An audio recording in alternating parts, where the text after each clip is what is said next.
Is this visible? Yes, ma'am. Implementation level. Okay. Now,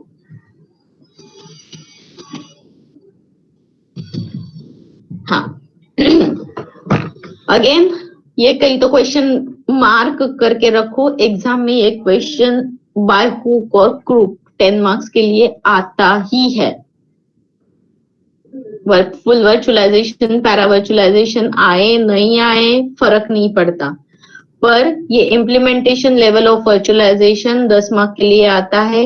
एकदम easy question है और easy to right भी है, तो इसको इग्नोर नहीं करना है, ठीक है। तो क्या है इम्प्लीमेंटेशन लेवल ऑफ वर्चुअलाइजेशन?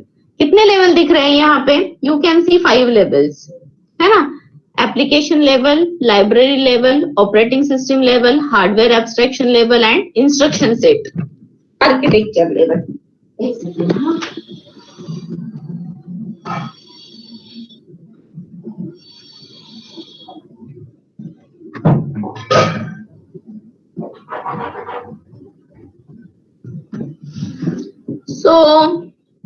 ये 5 लेवल है जहां पे हम लोग वर्चुअलाइजेशन इंप्लीमेंट कर सकते हैं।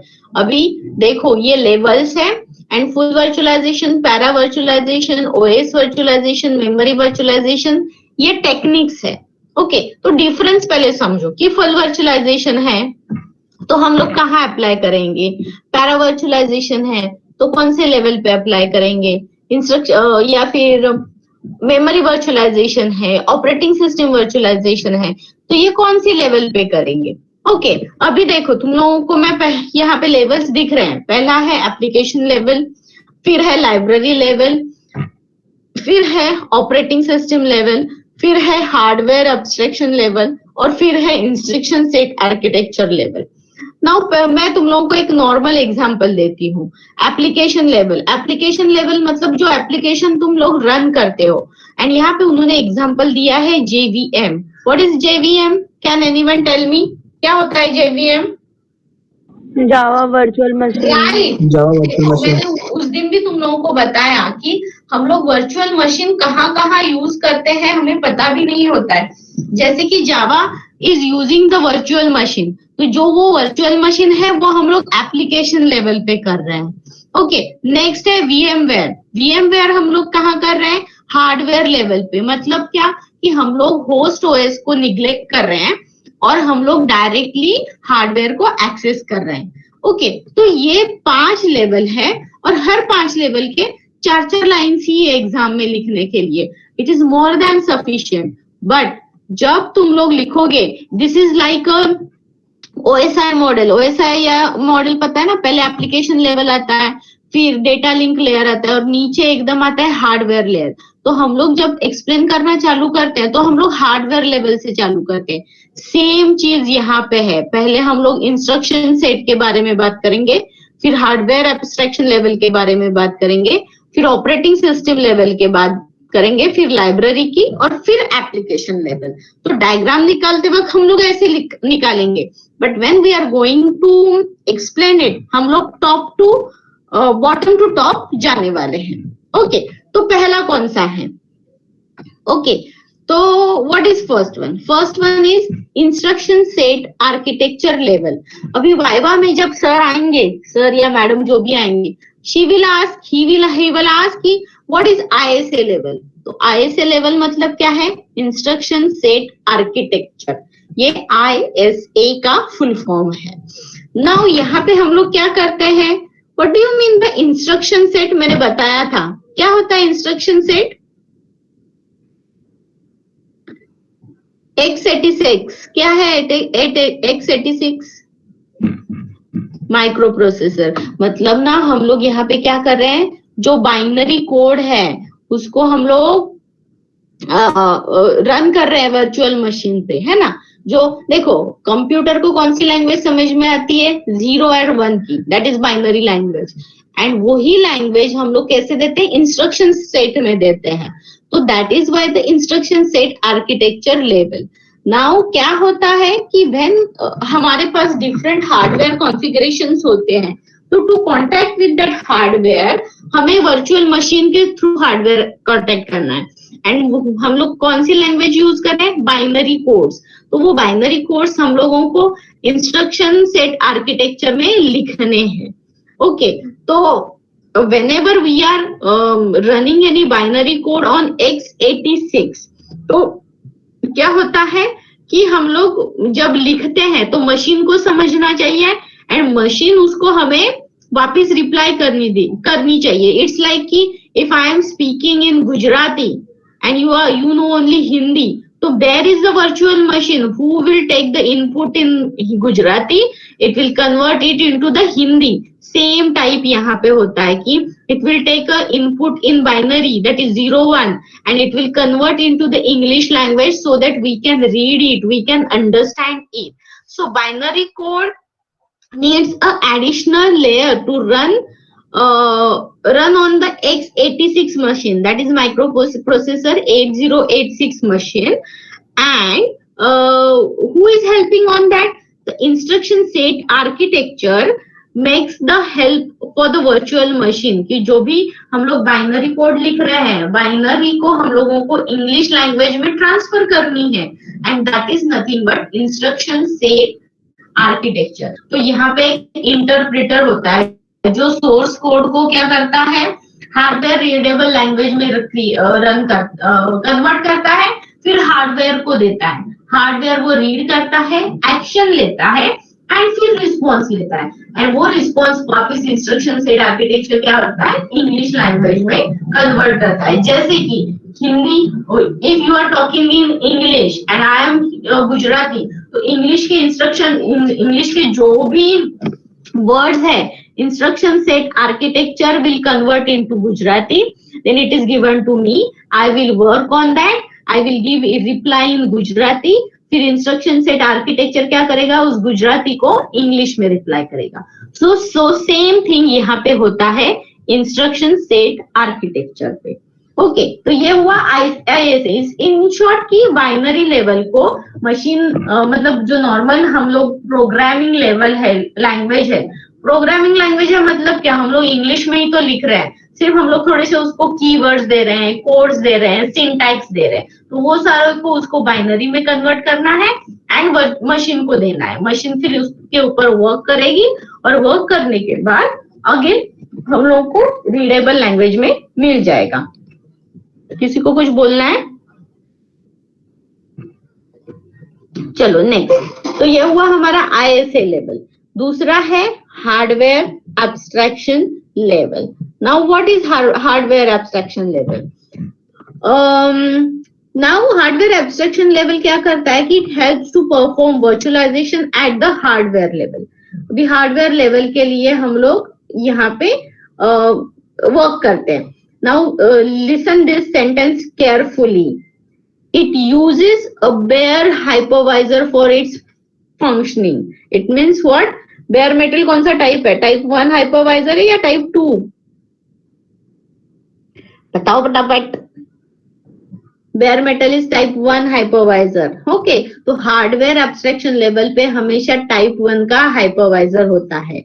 एंड दिस लेवल क्या करती है हमें कि वर्चुअल मशीन को एंड मैनेज क्या होता है कि वर्चुअल मतलब हार्डवेयर लेवल पे क्या होता है, वर्चुअल मशीन क्रिएट होती है एंड हार्डवेयर को वर्चुअलाइजेशन थ्रू में क्या होता है, इसको मैनेज करता है। सो क्या होता है कि हार्डवेयर के कंपोनेंट्स जितने भी है, जैसे कि IO डिवाइस है, इनपुट आउटपुट डिवाइसेस है, प्रोसेसर्स है, मेमोरीज है, ये सारे कौन मैनेज करता है, हार्डवेयर एब्स्ट्रैक्शन लेवल करता है। ओके, तो मुझे पहले बताओ कि what is the ISA instruction set architecture का काम क्या है? कौन बताएगा मुझे? इंस्ट्रक्शन सेट आर्किटेक्चर का काम क्या है?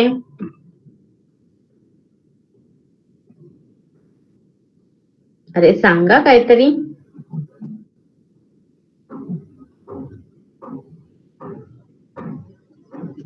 देखो, इंस्ट्रक्शन सेट आर्किटेक्चर लेवल का काम है बाइनरी कोड्स को इंस्ट्रक्शन सेट्स में कन्वर्ट करना। Okay, now hardware abstraction level का काम क्या है कि वर्चुअलाइजेशन मशीन क्रिएट करने के बाद जो भी हार्डवेयर कंपोनेंट्स है, जैसे कि इनपुट आउटपुट डिवाइस है, प्रोसेसर है, मेमोरी है, इनको कनेक्ट करना है थ्रू वर्चुअलाइजेशन। ओके, अभी हम लोग जा रहे हैं ऑपरेटिंग सिस्टम लेवल में। Now what do you mean bye operating system level? तो यहाँ पे क्या होता है कि वन वर्चुअलाइजेशन लेयर क्रिएट होता है between application and OS, and जो लेयर क्रिएट होता है it will be represented as virtualized OS. तो कैसे होता है कि ऑपरेटिंग सिस्टम लेवल है, it is like an isolated container on the physical server and operating system that utilize hardware and software. Each of these container functions like the server. Okay, तो यहाँ पे क्या होता है, हाँ ऑपरेटिंग सिस्टम लेवल में क्या होता है, सुनो मैं क्वेश्चन पूछने वाली हूँ कि एक लेयर क्रिएट करता है between application and OS, and virtual OS के जैसे वो बिहेव करता है। ओके, तो ये क्या होता है कि एक डिफरेंट कंटेनर या different physical server and operating system ये क्रिएट करता है to use the hardware and software. Okay, जैसे नंबर ऑफ वर्चुअल मशीन्स बढ़ेंगे तो नंबर ऑफ मतलब शेयरिंग जो हार्डवेयर की है उसकी क्या होगी, वो हैंडी नहीं होगी। देखो एक ही बुक है और वो एक बुक पढ़ने 2 जन पढ़ रहे हैं तो they can divide their time. अगर 10 जन पढ़ रहे हैं तो हर एक को कम टाइम मिलेगा। That is the same thing कि ऑपरेटिंग सिस्टम पे अगर नंबर ऑफ वर्चुअल मशीन्स बढ़ेंगे तो हार्डवेयर और जो भी हम लोग शेयर कर रहे हैं हार्डवेयर, आईओ या मेमोरी, वो कम कम होती जाएगी। ओके, नेक्स्ट है library level. What do you mean bye library level?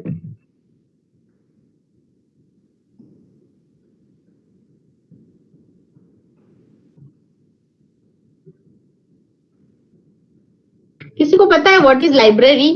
Library क्या होती है? तुम लोग कोई सॉफ्टवेयर डाउनलोड करते हो तो उसमें एक लाइब्रेरी करके फोल्डर होता है,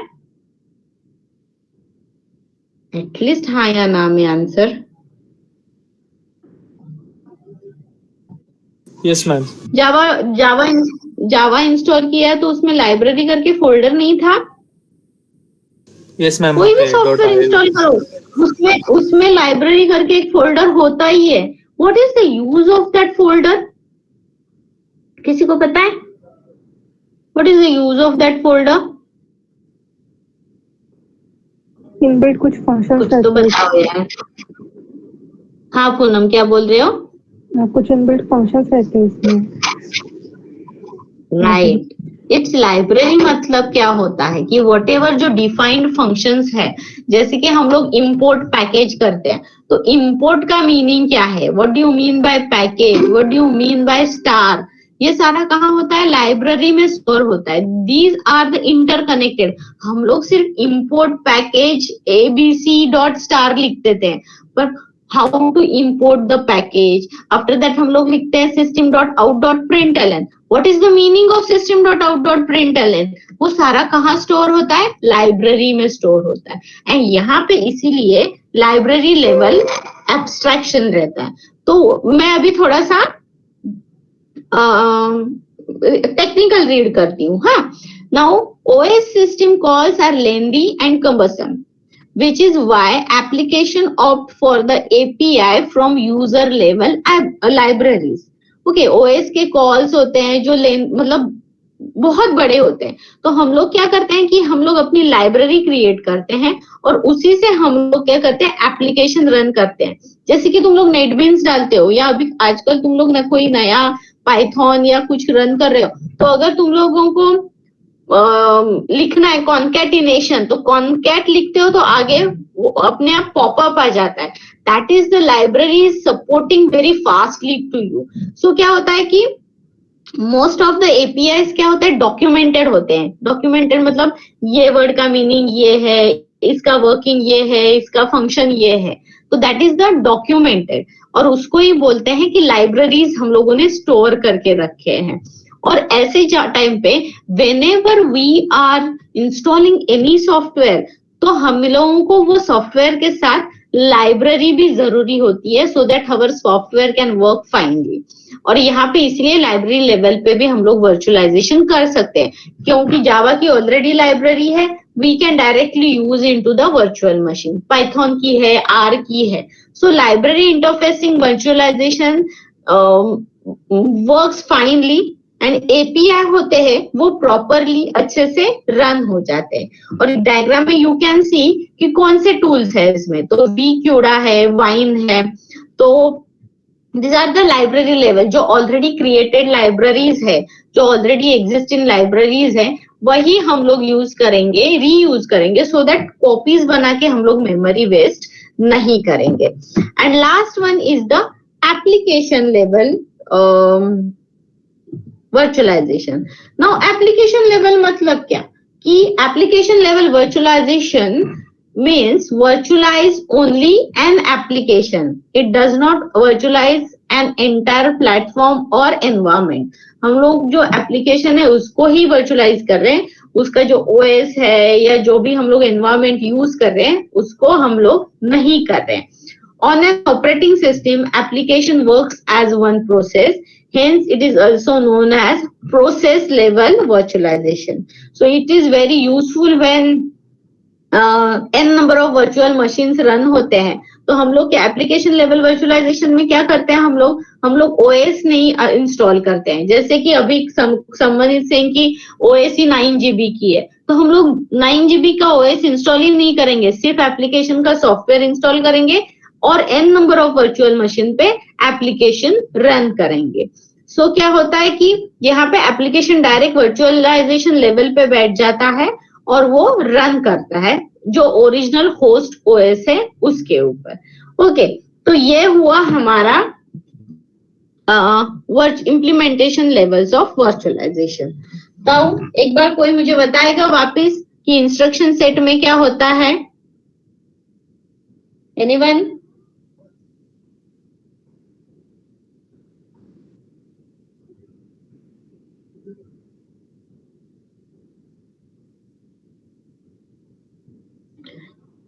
देखो, इंस्ट्रक्शन सेट में हम लोग मशीन लैंग्वेज को बाइनरी लैंग्वेज में कन्वर्ट करते हैं एंड बाइनरी लैंग्वेज से वर्क होने के बाद उसको मशीन लैंग्वेज में कन्वर्ट करते हैं। हार्डवेयर एब्स्ट्रैक्शन लेवल में क्या होता है कि इनपुट आउटपुट है, प्रोसेसर है, मेमोरी है, इसका वर्चुअलाइजेशन होता है। ऑपरेटिंग सिस्टम में हम लोग ऑपरेटिंग सिस्टम्स वर्चुअलाइज करते हैं। लाइब्रेरी लेवल पे हम लोग लाइब्रेरीज जितने भी अवेलेबल है फॉर डिफरेंट सॉफ्टवेयर उसका वर्चुअलाइजेशन करते हैं। और एप्लीकेशन लेवल में सिर्फ एप्लीकेशन का वर्चुअलाइजेशन होता है, उससे ज्यादा कुछ भी नहीं होता है। तो यहाँ पे हमारा वर्चुअलाइजेशन चैप्टर नंबर 2 खत्म होता है। उसके बाद मैं तुम लोगों को एक असाइनमेंट देने वाली हूँ।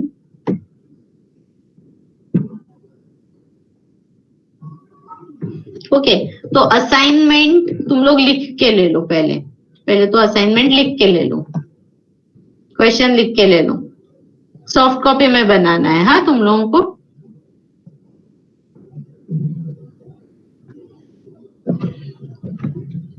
क्वेश्चन ले लो लिख के। एक्सप्लेन KVM, कैपिटल में लिखना KVM, Xen XEN, VMware and Hyper-V.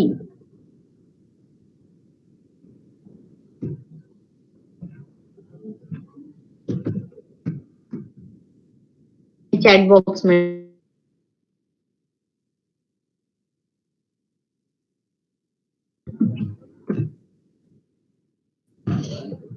ये ना वर्चुअलाइजेशन के जो हम लोग वर्चुअलाइज करते हैं इसके ये 4 टाइप्स है। तो ये 4 टाइप्स तुम लोगों को गूगल करने हैं, उनके आर्किटेक्चर गूगल करने हैं, उनके एडवांटेज डिसएडवांटेज फाइंड आउट करने हैं और उनको कंपेयर करना है। This is your assignment number 1। आराम से इजीली सबको मिल जाएगा, जस्ट तुम लोगों को फाइंड आउट करने की जरूरत है।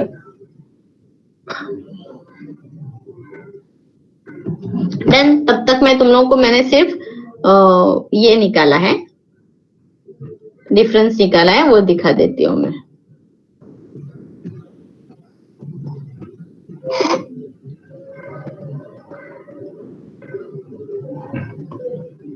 विजिबल है क्या? इसमें 20 पेयर लिया है मैंने, मुझे मिला है, मुझे 20 पेयर नहीं चाहिए। ओके, तो पहला है हमारा KVM है ना? What is KVM? What is KVM? KVM is kernel based virtual machine, और ये स्पेसिफिक रेड हैट का ही है। ओके, तो ये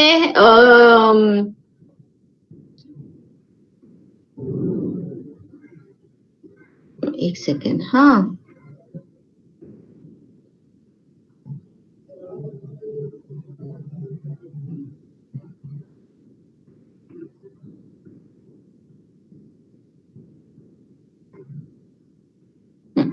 ओके, KVM क्या है कि कर्नल बेस्ड वर्चुअल मशीन है।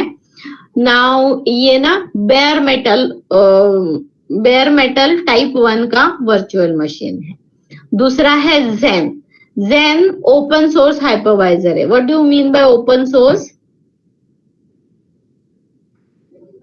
What do you mean by open source? तो लिनक्स भी तो ओपन सोर्स है, फिर इसमें और इसमें क्या प्रॉब्लम है? इसमें स्पेसिफिक ये है कि यहाँ पे होस्ट लिनक्स ही होना चाहिए। अगेन ये टाइप 1 हाइपरवाइजर है। ओके, सेकंड है VMware। Now what is VMware? VMware ये टाइप 2 हाइपरवाइजर है, एंड हम लोग इसमें क्या करते हैं? पैरा वर्चुअलाइजेशन करते हैं। एंड नेक्स्ट है हमारा Hyper-V। तो Hyper-V कमर्शियल है, और अगेन ये टाइप 1 टाइप का हाइपरवाइजर है। अभी मैं तुम लोगों को यहाँ पे डिफरेंस दिखा देती हूँ। Okay, features Hyper-V, vSphere, Zen server and KVM। देखो उनका रैम और होस्ट देखो, किसका सबसे ज्यादा है? किसका सबसे ज्यादा दिख रहा है तुम लोगों को? अरे कुछ तो बताओ। Hyper-V। Hyper-V। ओके, नाउ मैं इस यहाँ पे तुम लोगों को चीज बताती हूँ। यहाँ पे कैसे है कि विंडोज Hyper-V है, vSphere है, Zen सर्वर है एंड KVM है।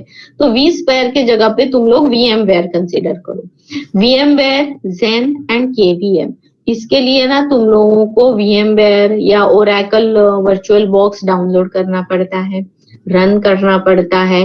वो रन होने के बाद तुम लोगों को नई वर्चुअल ऑपरेटिंग सिस्टम का ISO फाइल लगता है और फिर रन करना पड़ता है। बट जब हम लोग Hyper-V यूज रन करेंगे ना, तो हमें कुछ भी इंस्टॉल नहीं करना पड़ता है। जैसे कि मुझे सिर्फ विंडोज की सेटिंग्स में जाना है, कंट्रोल पैनल में जाना है, और वहां पे ना एक Hyper-V करके ऑप्शन है, उसको अनेबल करना है, मेरा वर्चुअल मशीन इंस्टॉल हो जाता है। That is the simple single click and your virtual machine is installed. Just PC restart करना पड़ता है, बट बाकी के तीनों ऑप्शन में भी तुम लोगों को पीसी रिस्टार्ट करना पड़ता है। तो उससे क्या होता है कि हमारा मेमोरी बहुत ज्यादा सेव हो जाता है। Whenever you are taking Windows 10, अगर लास्ट 2 ईयर में भी तुम लोगों ने लिया है ना, वो तुम लोगों का विंडोज अगर 10 ऑथराइज्ड विंडोज है, तो यहाँ पे Hyper-V बाय डिफॉल्ट इनबिल्ड है तुम लोगों के कंप्यूटर में। तो तुम्हें इंस्टॉल करने की जरूरत नहीं, कुछ ढूंढने की जरूरत नहीं है, अपने आप वो चालू हो जाता है। And they are giving 24 TB Hyper-V के लिए, 2019 की बात का वर्जन है वो। Okay, that is the great thing. Next देखो, रैम और virtual machine 12 TB for generation 2, और बाकी का कंपेयर करोगे, Zen तो देखो 1.5 TB है, बाकी सब 6 GB है। तो it is giving 50% high Windows server दे रहा है। नाउ देखो CPU और वर्चुअल मेमोरी भी तुम लोग देखोगे तो यहाँ पे 240 फॉर जनरेशन 2 दे रहा है, और बाकी सब 120, 32 एंड 240 दे रहे हैं। KVM after Windows, I think KVM is the better one. ठीक है, VM डिस्क देखो 64 TB दे रहा है, वी स्पेयर में 62 TB दे रहा है एंड केवीएम में 10 TB। तो यहाँ पे तुम लोगों को ह्यूज डिफरेंस दिखेगा कि वी स्पेयर 62 दे रहा है और केवीएम में 10 TB, पर कंपैरिजन टू अदर करोगे तुम लोग तो केवीएम इज बेटर देन वी स्पेयर। देन देखो VM live migration, what do you mean by live migration? Live migration क्या होता है बताए किसी को? What do you mean by migration? What do you mean by migration guys? फटाफट बोलो ना, लेक्चर खत्म करना है। What? Process of moving. You are shifting from one location to the another location, one computer to the another computer, one virtual machine to the another virtual machine, but live में तुम लोग जा रहे हो। Okay मतलब you are not shutting down your website तुम लोग ये शट डाउन नहीं कर रहे हो क्योंकि तुम लोग माइग्रेट कर रहे हो। इट मीन्स वर्किंग इज चालू and still you are shifting from one location to the another location. That is the biggest thing और बिगेस्ट फीचर ऑफ वर्चुअलाइजेशन कि तुम लोग माइग्रेट भी हो रहे हो पर कहीं पे भी तुम लोग अपना शट डाउन नहीं कर रहे हो site. That is the VM live migration और वो सबके लिए यस है। VM रिप्लिकेशन सपोर्ट मतलब replication, whatever data whatever application you are storing, data तुम लोग स्टोर कर रहे हो उसका एप्लीकेशन का रिप्लिकेशन होता है for the security purpose, for the disaster management recovery purpose. तो यस है। Over commit resources, no yes, यहाँ पे हम लोग रिसोर्स को ओवर कमिट नहीं कर सकते। नेक्स्ट है disk IO throttling, yes good. Hot plug of the virtual resources, yes. और कुछ है? ठीक है। तो दीज आर द कंपैरिजन। ठीक है, ये मैंने एक शॉर्ट एंड स्वीट वाला ढूंढ के रखा है, बाकी बहुत सारे नेट पे अवेलेबल है कि तुम लोगों को ये असाइनमेंट बनाना है Xen, VMware, Hyper-V and KVM का। डिटेल में करो, 3-4 पेज, एक मतलब चार है तो 4 वर्चुअलाइजेशन 4 पेज पे आएंगे और 5वें पेज पे तुम लोगों को comparison. This is your assignment number 1। कब तक सबमिट करोगे बताओ मुझे अभी, तुम लोग बताओ तो मैं वैसे क्रिएट कर देती हूँ असाइनमेंट नंबर 1। हमें 2 ही असाइनमेंट करने हैं, एक मैं UT1 के बाद में दूंगी। तो यू टेल मी कि व्हेन तुम लोगों को करना है।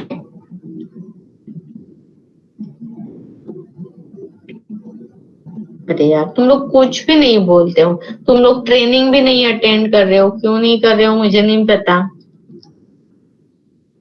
कर रहे हैं मैम। कहाँ? आज तो सिर्फ कितने 53 स्टूडेंट ने ही केस स्टडी टेस्ट दिया है।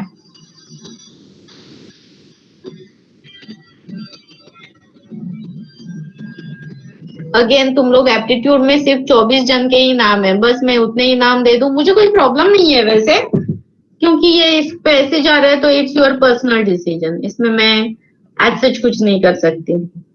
Hello ma'am. बोलो। मैम जो ऑफलाइन कंडक्ट होगा एप्टीट्यूड, तो उसके लिए मतलब ट्रेनिंग बंद हो जाएगी क्या? ऑफलाइन नहीं होगा शायद से, क्योंकि ऑनलाइन ही होगा, क्योंकि इसके कोरोना के केसेस वापस बढ़ रहे हैं तो देयर आर लेस चांसेस, तो ऑफलाइन होने के चांसेस कम है। तो students who are waiting for offline तो ऑनलाइन ही ट्राई करो।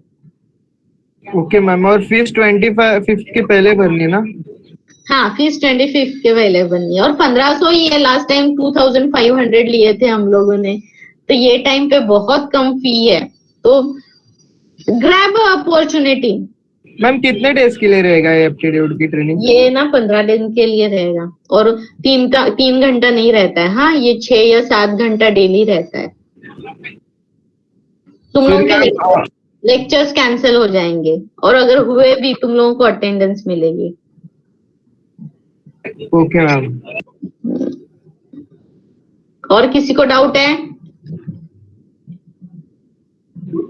मैं अगर ऑफलाइन लेना रहेगा तो अभी 2000 पे कर दूं?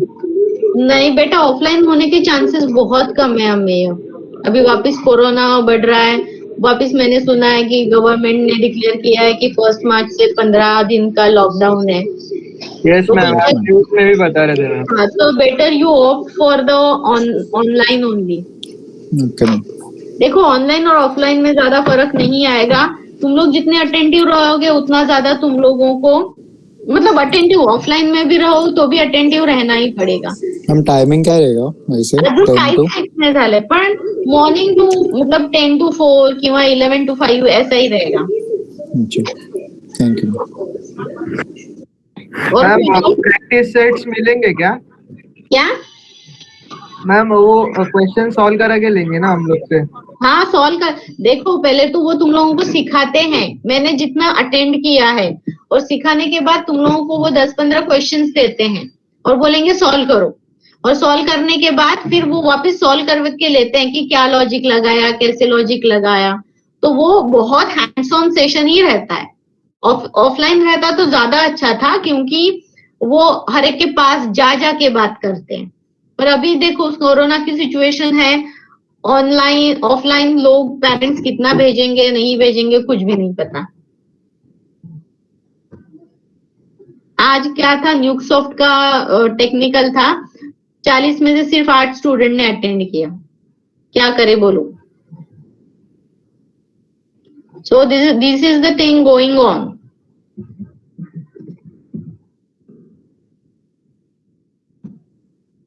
और किसी को कुछ डाउट है?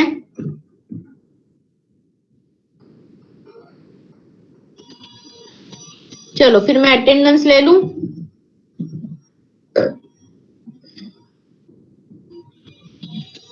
कोई हाँ Yes, भी ma'am. नहीं बोलता है. पर नो वन विल लीव. अभी Yes, तक ma'am. 45 तक कोई भी लीव नहीं करेगा.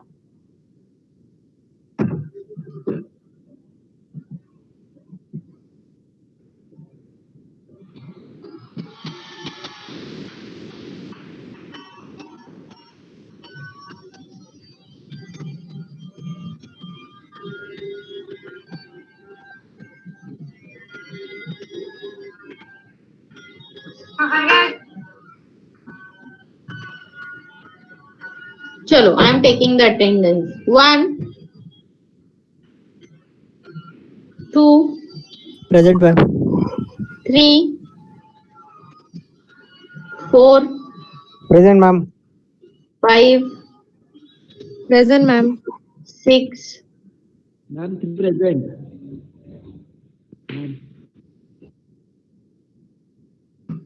Atish, this is your first lecture for CC. Yes, ma'am. क्यों? मॅम गावाला गेलेलो. Very good. Shruti, you are not attending lecture training regularly. देखो तुम लोगों ने अगर रेगुलरली नहीं किया ना तो फिर स्ट्रिक्ट एक्शन होगी. वैशाली मैम और दीक्षा मैम दोनों से. 7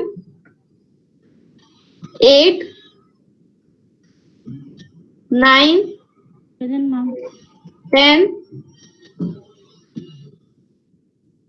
11 Present, ma'am. 12 Hello, ma'am. 8 present. कौन प्रेजेंट? 8 present. Roll number 8. हाँ 8 लगाई है, मुझे पता है तू है. 13 Present, ma'am. 14 Present, ma'am. 15 present ma'am. 16 present ma'am. 17 18 19 Present, ma'am. 20 1 2 3 Present, ma'am. 4 present ma'am. 5 6 7 8 present ma'am. 9 30 present ma'am. 1 Present, ma'am. 2 Present, ma'am. 3 present ma'am. Aditya, you are not opting for the aptitude test. No ma'am. Why? सांगायचं असेल तरच सांगा, तसं काही problem नाही. Ma'am I will message you personally. Okay ठीक आहे. 34, 5, 6, 7, Present, ma'am. 8, 9, Present, ma'am. 40, 1, Present, ma'am. 2, 3, Present, ma'am. 43%. okay, 4, Present, ma'am. 44. 5, 6, 46 present, ma'am. 7, 8, 9, Present. 50, Present, ma'am. 1, 2, Present, ma'am. 3, Present, ma'am. 4, 5, Present, ma'am. 6, 7, 8, Present, ma'am. 9, Present, ma'am. 60, 1, 2, 3, Present, ma'am. 4, 5, Present, ma'am. 6, 7, 8, Present, ma'am. 9, 70, 1, Present, ma'am. 2, 3, Present, ma'am. 4. Present, ma'am. Pranesh थांब जाऊ नकोस हा. 5, Present. 6. Present, ma'am. Hello, ma'am. हाँ 21 present. कौन है? Vinay Jain. 21. Okay Ma'am, roll number 22, ma'am. रुको 67. प्रणेश तुम exam दे के आए क्या? नहीं मिळाली. ओके तो नमिता गई थी क्या? वो तुम्हारा नाम ले रही थी कि वो तुम साथ में हो करके.